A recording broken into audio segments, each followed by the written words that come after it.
Olá a todos, sejam bem-vindos a mais uma aula de História e Geografia de Portugal. O meu nome é Sandra e hoje vamos falar, o nosso tema é então a luta pela independência. Só recordar, antes do início da aula, que os recursos que são utilizados na aula de História e Geografia de Portugal são então da Escola Virtual da Leia e da Santelhana.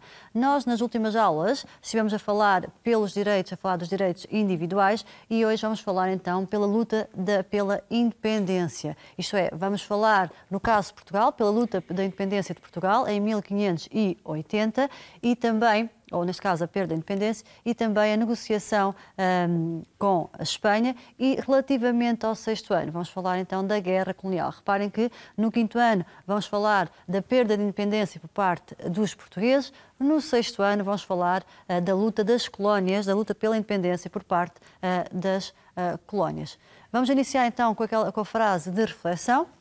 Mais uma vez, temos então aqui uma frase para refletirem. Todos os povos têm o direito à autodeterminação. Atenção a este conceito, autodeterminação. Ele será essencial para o decorrer da aula. Em virtude deste direito, podem determinar livremente o seu estatuto político e perseguir livremente o seu desenvolvimento económico, social e cultural. Esta frase encontra-se no Pacto Internacional dos Direitos Económicos, Sociais e Culturais, criado então em 1966, mas só mais tarde é que entra em vigor em Portugal. A pergunta que se põe é o que é a autodeterminação? Tentem reparar na formação da palavra e no final da aula vamos tentar que já consigam responder a esta questão. Temos a explorar as consequências políticas da morte de Dom Sebastião, em Alcácer Quibir, e relativamente ao 6º ano, a Guerra Colonial. Vamos começar pelo 5º, vamos começar então pelo friso cronológico. Repara que nós, na matéria, chegamos até ao reinado de Dom João III, e vamos então perceber hoje o que acontece após a morte de Dom João III, em 1557, o que é que vai acontecer? Quem é que vai suceder a Dom João III? E vamos começar exatamente pelo reinado pelos finais do século, pelos inícios do século XV, já pelo final do reinado de Dom João III. O Império Português, no século XVI, vai se deparar, em meados do século XVI, vai se deparar com algumas dificuldades. Primeiro, é obrigado então a abandonar algumas praças do Norte da África, também é obrigado a abandonar algumas cidades, portos no Oriente. Isto porquê? Porque vamos começar a ter a concorrência de outros países europeus, como é o caso da França, da Holanda e da Inglaterra. Para além disso, vamos também ter a reabertura das antigas rotas muçulmanas, aquela rota do Levante que nós já falamos em aulas anteriores, e por último, ocorreu também a perda de barcos e mercadorias com os naufrágios e com os ataques piratas. Isto quer dizer que vamos ter uma consequência para o nosso Império. Há uma diminuição dos lucros e há a decadência do comércio com o Oriente. Vamos só sintetizar esta parte? O Império Português em crise.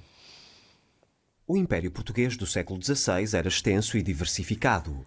Abrangia territórios da Europa, da África, da Ásia e da América. A extensão do Império e os parcos recursos humanos e financeiros tornavam a administração do mesmo difícil. Para piorar a situação, a doutrina do Mare Clausum, definida em 1494 pelo Tratado de Tordesilhas, foi posta em causa pelos holandeses, ingleses e franceses. Estes povos defendiam a doutrina do Mare Liberum, ou seja, mar livre. O mesmo é dizer que todos os povos deveriam poder navegar em todos os mares. Os ataques de corsários e piratas, como por exemplo os de Francis Drake contra as embarcações portuguesas e espanholas, assim como os ataques a territórios costeiros pertencentes aos impérios peninsulares, passaram a ser frequentes. A má preparação dos pilotos portugueses, as más condições dos navios e a sua sobrecarga aumentaram também o número de naufrágios. A Rota do Cabo entrou em crise devido à reanimação da Rota do Levante pelos muçulmanos. Estes faziam chegar à Europa grandes quantidades de produtos orientais, retirando o monopólio do comércio aos portugueses. A corrupção dos altos funcionários da coroa também prejudicou gravemente os interesses nacionais além-mar. Assim, Dom João III teve de abandonar algumas feitorias e praças militares. Em contraste com a situação calamitosa portuguesa, a Espanha prosperava e Filipe II era rei de um extenso e rico império.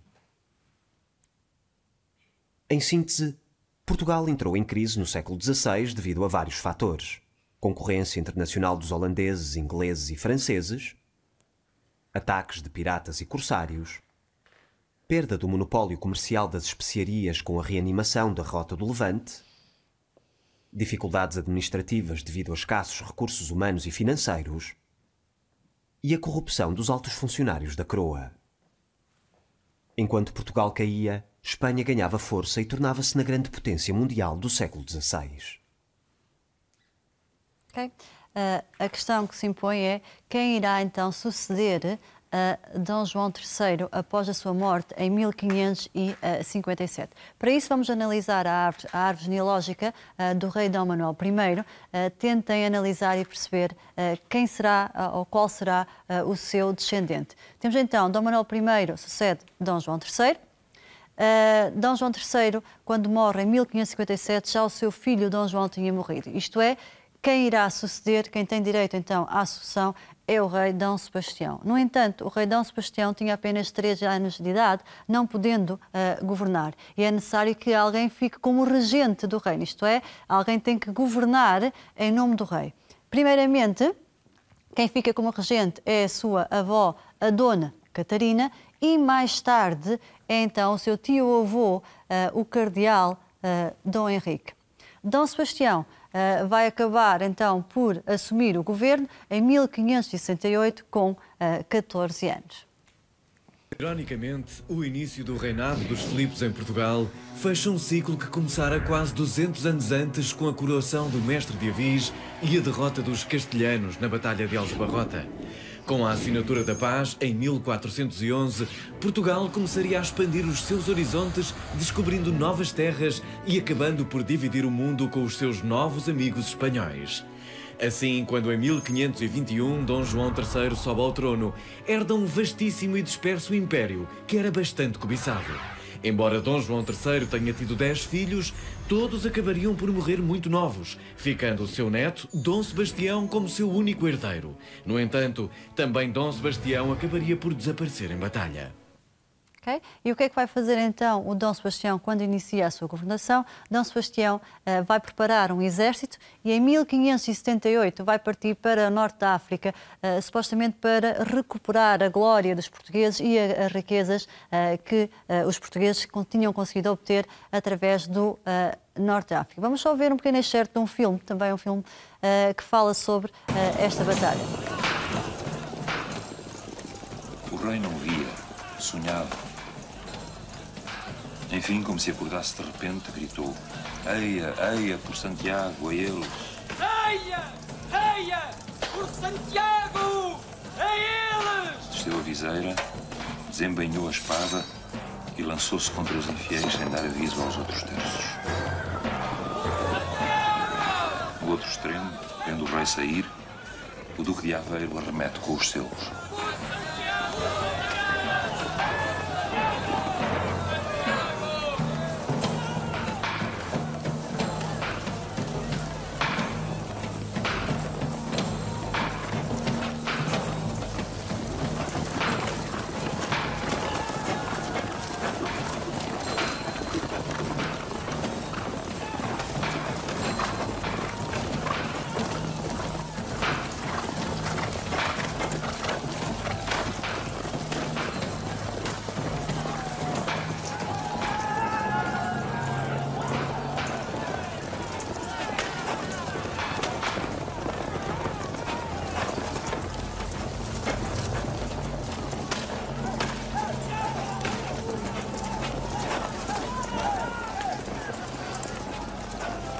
A cavalaria árabe cercou completamente os terços de Portugal. A batalha estava perdida. Na fúria do encontro, o rei Sebastião combatia ainda com muito ardor quando Cristóvão de Távora lhe veio dizer que se rendesse, pois não havia outro remédio. E Dom João de Portugal acrescentou: que pode haver aqui que fazer se não morrermos todos? Ao que o rei respondeu: morrer sim, mas devagar. E continuou o combate até que ninguém mais soube dele. Teria morrido?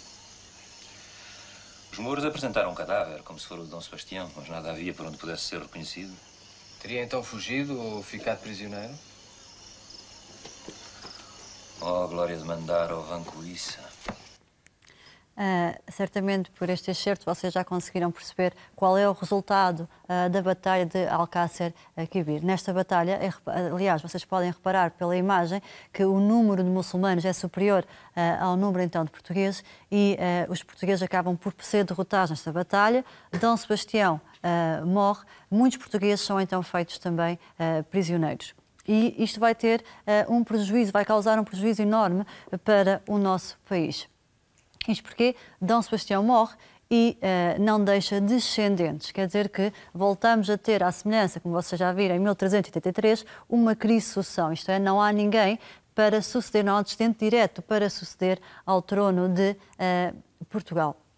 Também com a morte de Dom Sebastião é criado um mito, não sei se vocês já ouviram falar, que é o mito do sebastianismo, em que os portugueses, como não acreditavam na perda da independência, como tinham esperança que Portugal não perdesse a independência, acreditavam que Dom Sebastião iria regressar para salvar a pátria. Era visto como o salvador da pátria. Atenção que o mito é algo em que as pessoas acreditam, porque as pessoas precisavam dessa esperança para que, de alguma forma, continuassem e Portugal não perdesse, então, a independência. Vamos só ver, então, quem é que vai suceder a Dom Sebastião. E agora que ficámos sem o Dom Sebastião, aqui e na história de Portugal, diz-me, por favor, o que é que aconteceu.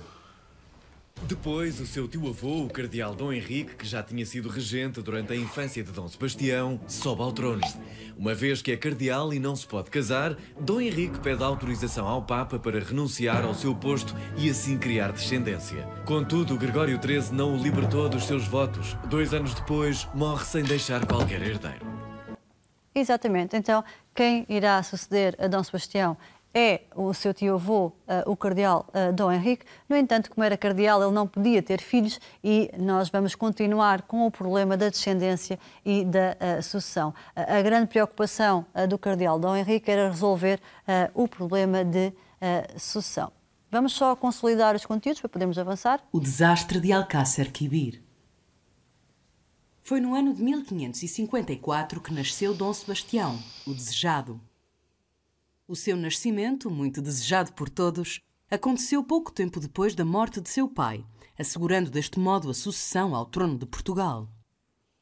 Com apenas 3 anos, Dom Sebastião sucedeu ao seu avô, Dom João III.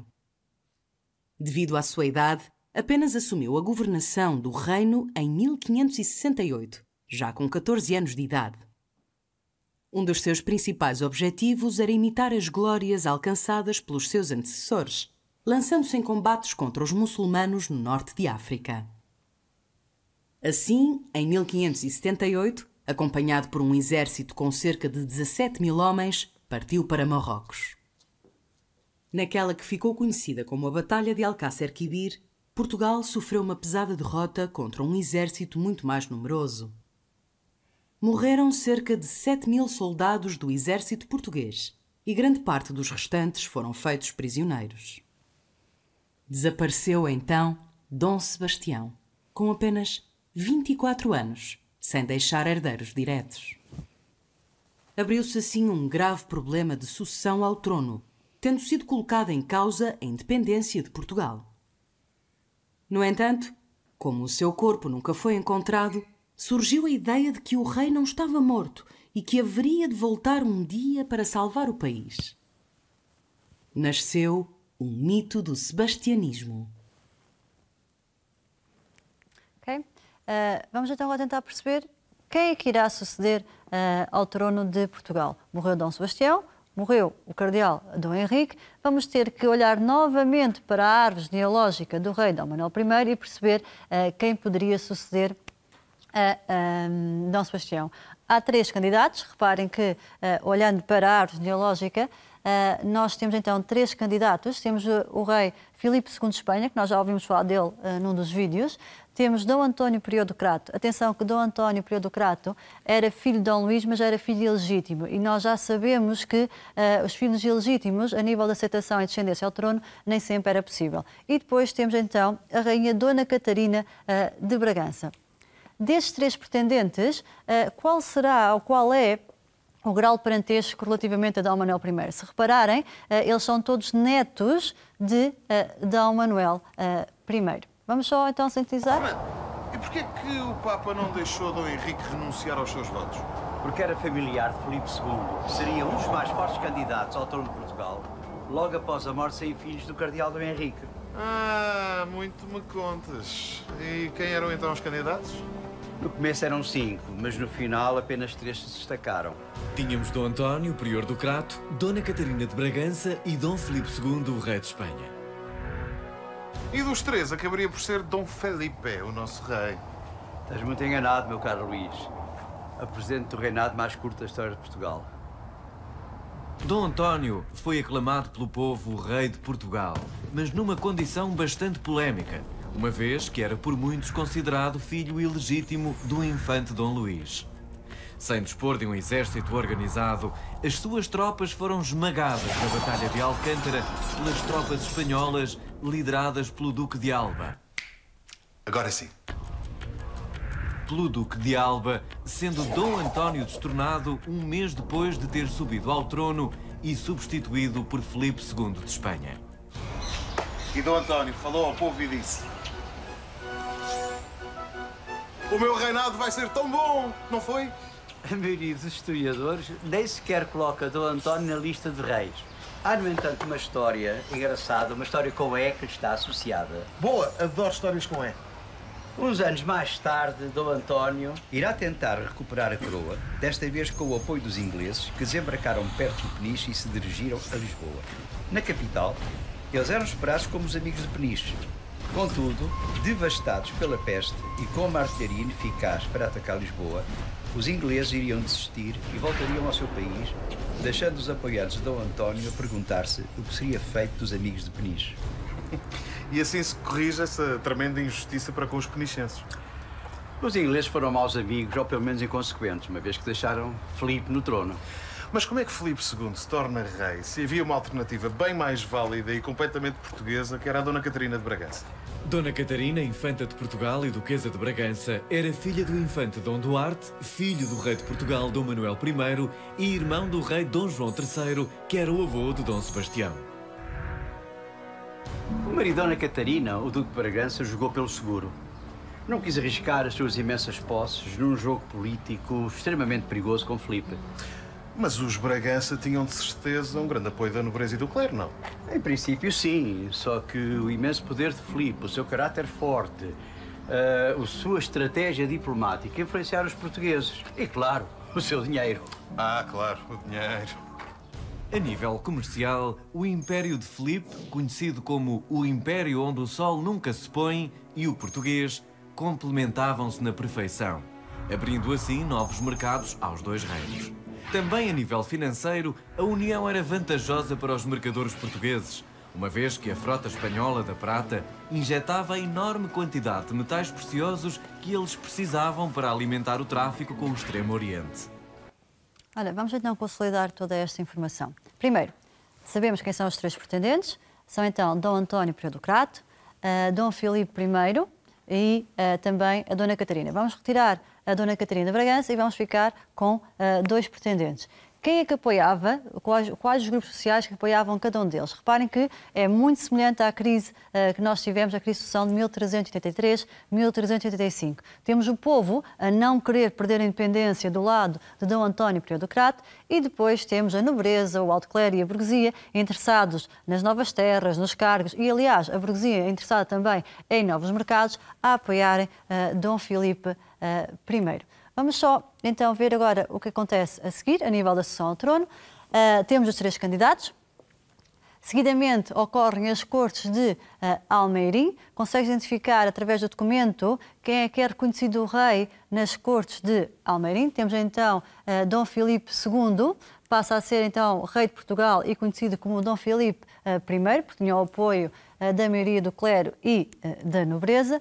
Qual é a reação de Dom António, prior do Crato, a esta nomeação? Dom António prior do Crato, peço desculpa, vai então revoltar-se e vamos ter a Batalha de Alcântara. Nesta Batalha de Alcântara, Dom António acaba então por perder e fica, o exército de Dom António perde e fica então Dom Filipe I vitorioso e como rei de Portugal. Etapas finais, temos então Dom Filipe vence a Batalha de Alcântara, Em 1581 são reunidas as Cortes de Tomar e é aqui que ele vai prestar juramento aos portugueses, com uma série de promessas, onde vai prometer aos portugueses respeitar a língua e outras promessas que nós iremos ver na próxima aula. Repararam que Portugal vai, em 1580, lutar pela sua independência e mais tarde, peço desculpa, eu vou avançar, e mais tarde, se calhar, vamos ser nós, vocês vão ver agora na matéria de 6º ano, que vão ser outros povos que vão lutar pela sua dependência. Antes de avançarmos, vamos só fazer um pequeno exercício para tentar consolidar toda a informação. Temos aqui um crucigrama, reparem, temos horizontais e verticais. Vamos começar pelas horizontais. Nome do rei português que morreu na Batalha de Alcácer Quibir, todos vocês sabem, Sebastião. Grupo social que apoiou Filipe II, rei de Espanha, na disputa pelo trono de Portugal, foi a nobreza. Grupo social que apoiava Dom António na disputa pelo trono, foi então o povo. Verticais, nome do rei que sucedeu Dom Sebastião, foi o cardeal Dom Henrique. Grau de parentesco do rei Dom Sebastião com o rei Dom Manuel I. Era então, peço desculpa, nome do... Eu enganei-me. Nome do rei que sucedeu a Dom Sebastião, peço desculpa, é 4, foi Henrique, estava certo. Depois, 5, nome do periodocrato, candidato ao trono português após a morte de Dom Henrique I, era então António, peço desculpa.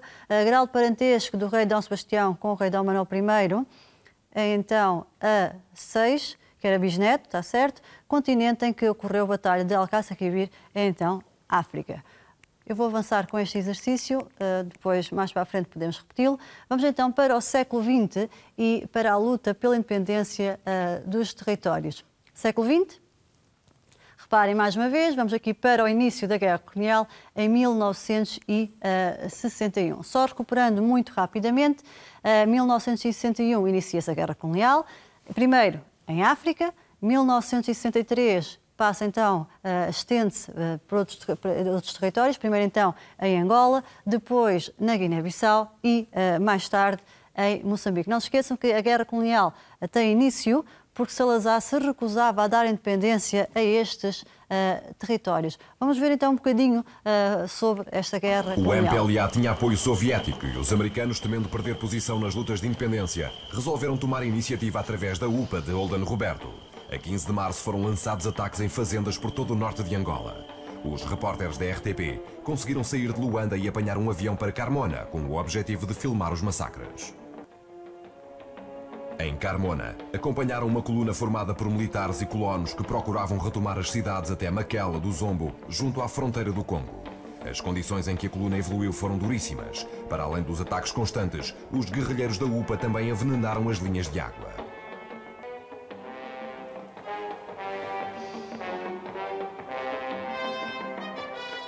Nas fazendas, descobriram finalmente a dimensão dos massacres. Muitas das imagens de António Silva nunca foram exibidas na televisão. Em Portugal, Salazar assume a pasta da defesa e o comando da guerra. Em julho, as Forças Armadas põem em marcha a Operação Viriato para conquistar os territórios ocupados pela UPA. O objetivo principal era Nambuangongo, a cidade onde a UPA instalara o seu quartel-general, perigosamente perto de Luanda. 2 batalhões de infantaria e um esquadrão de cavalaria partiram de locais diferentes. 3 frentes de ataque para tomar a cidade. Uma operação acompanhada pelos repórteres da RTP, Neves da Costa e Serras Fernandes. Espantosa censura. Cortou porque não era bom, diziam eles, emocionar demasiadamente os espectadores. A coluna ocupou Zala e dirigiu-se para Nambuangongo. Chegou uma hora depois do batalhão comandado pelo tenente Massanita, que reocupou a cidade. Os homens do batalhão de infantaria 96, que ali chegaram horas antes, receberam um esquadrão de maneira delirante. Bem, com o início então da Guerra Colonial, milhares de portugueses são então enviados para a África para lutar nesta guerra. E esta Guerra Colonial vai ter consequências não só para Portugal, não só para os portugueses, mas também para estes povos africanos. Vamos começar então a tentar perceber quais foram as consequências desta Guerra Colonial e, primeiro, em que colónias portuguesas em África houve conflitos armados. Repara no mapa, temos então Angola, Guiné e Moçambique. Vamos começar a tentar para as consequências. Quantos anos durou a Guerra Colonial? Reparem que ela inicia em 1961 e termina em 1974, por isso são 13 anos. E relativamente às consequências, quantos soldados os portugueses combatiam em África em 1973? Tens no gráfico os soldados Angola, Guiné-Bissau e Moçambique. É só juntar, dá então um total de 148 mil soldados. E agora, a nível das despesas, não foi só humanas, mas também a nível de despesas, quando é que ocorreram as despesas mais elevadas? Em que ano é que essas despesas foram mais elevadas? Foi então no ano 1964 e, repara, foram gastos cerca de 12 milhões de contos. A Guerra Colonial, ou durante a Guerra Colonial, os combatentes africanos, eles conheciam muito bem o território e, por vezes, eram criadas emboscadas aos portugueses, porque eram apanhados de surpresa, porque não conheciam tão bem esse território. A Guerra Colonial vai ter, então, graves consequências. Nós, pela esta imagem, conseguimos já perceber duas dessas consequências. A primeira faz a referência, então, aos mutilados e todos os feridos. A segunda coluna de imagens faz, então, referência a todos os mortos. Por isso, vamos ter milhares de mortos, dezenas de soldados mutilados ou feridos e também, como vimos no gráfico anterior, vamos ter elevadas despesas. Só de referir que há consequências para Portugal, mas também para os povos africanos. Vamos só sintetizar toda esta informação para vocês conseguirem compreender. Após a Segunda Guerra Mundial, muitos países europeus, como a Inglaterra, a Holanda, a Bélgica e a França, reconheceram a independência da maioria das suas colónias. Pelo contrário, em Portugal, Salazar não aceitava perder os territórios em África e na Ásia. Salazar defendia que o país não possuía colónias, mas sim províncias ultramarinas, isto é, que o território português começava no Minho e terminava em Timor. Esta posição provocou a hostilidade das populações africanas e também da União Indiana. Em 1961, o exército indiano ocupou Goa, Damão e Diu, territórios que Portugal mantinha na Índia desde o século XVI. Os cerca de 3.000 soldados portugueses renderam-se em menos de um dia e foram feitos prisioneiros. Nesse mesmo ano, começou uma longa guerra em África, que se prolongaria até 1974. Às primeiras revoltas dos movimentos independentistas em Angola, em 1961, seguiu-se o início da guerra na Guiné, em 1963, e em Moçambique, em 1964. A reação de Salazar foi sempre a mesma: o envio de tropas para a África. Os soldados portugueses tiveram de enfrentar um tipo de guerra para o qual não estavam preparados: a guerra de guerrilha. Pequenos grupos de guerrilheiros atacavam os militares de surpresa. Eram as emboscadas. Também enterravam minas nos caminhos que rebentavam ao serem pisadas por homens ou veículos. As minas eram a arma mais temida pelos militares. A guerra colonial provocou muitas vítimas e grande sofrimento, quer aos militares, quer às famílias portuguesas. A guerra também obrigou ao gasto de enormes quantias de dinheiro que poderiam ter sido utilizadas no desenvolvimento de Portugal e na melhoria das condições de vida da população. Okay? Então, como puderam verificar, a guerra colonial acabou por trazer diversas consequências para Portugal. Consequências a nível dos feridos e mutilados que regressaram, a nível do número de mortos e também as despesas que aumentaram com a guerra. Vamos passar para o desafio. Vou só avançar, deixa eu ver se eu consigo avançar rapidamente aqui. Exatamente. Vamos então para o desafio. A pergunta era: o que é a autodeterminação? Ora, a autodeterminação é o direito que cada Estado tem de escolher o seu governo livremente. E é isso que nós fomos falando, quer no início da aula, quer também no final. Vou-te pedir como desafio que comentes a frase do início da aula e que tentes chegar então a uma conclusão. Até à próxima aula.